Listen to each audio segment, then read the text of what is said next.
महाभारत युद्ध के दिन सूर्यपुत्र कर्ण ने 2 बार ब्रह्मास्त्र का आवाहन किया, लेकिन कुछ लोगों का कहना है कि सूर्यपुत्र कर्ण ब्रह्मास्त्र का आवाहन करना भूल गए थे और हमें टीवी सीरियल्स में यही बात दिखाई जाती है, लेकिन ऐसा नहीं है। अंतिम युद्ध में अर्जुन और कर्ण दोनों ने ही कई बार एक दूसरे पर ब्रह्मास्त्र चलाया। तो चलिए जानते हैं जब कर्ण ने ब्रह्मास्त्र का आह्वान किया। लेकिन उससे पहले अगर आप हमारे चैनल पर नए हैं तो चैनल को सब्सक्राइब कर बेल आइकन को प्रेस करना ना भूलें।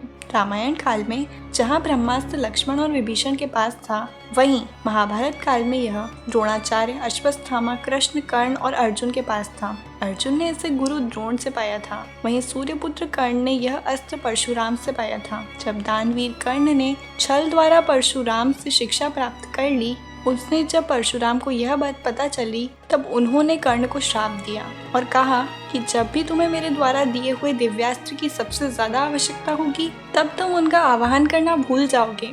लेकिन इसके बावजूद भी कर्ण ने ब्रह्मास्त्र का 2 बार आवाहन किया। ब्रह्मास्त्र ब्रह्मदेव का मुख्य अस्त्र है।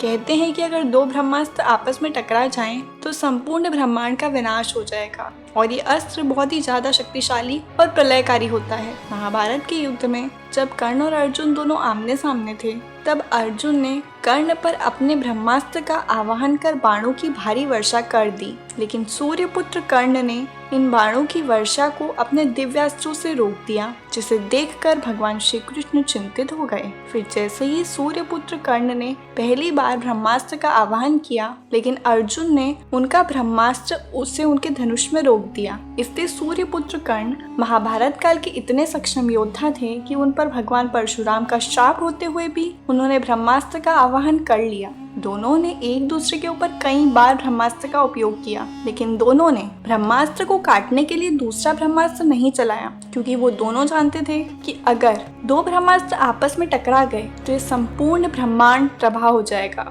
जिसके कारण वह दोनों दूसरे दिव्यास्त्रों से ब्रह्मास्त्र को काट रहे थे।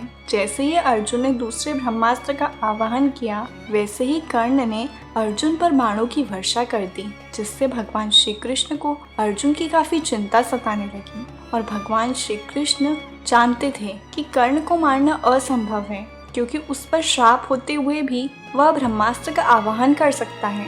अर्जुन उसे कभी नहीं हरा पाएगा, जिसके चलते भगवान श्री कृष्ण अपने रथ के पीछे घुमाते हैं और युद्ध का मैदान छोड़कर भागने लगते हैं। उन्हें भागता देख सूर्यपुत्र कर्ण भी अपना रथ उनके पीछे लगा देते हैं, जिसके चलते कर्ण के रथ का पहिया कीचड़ में धंस जाता है।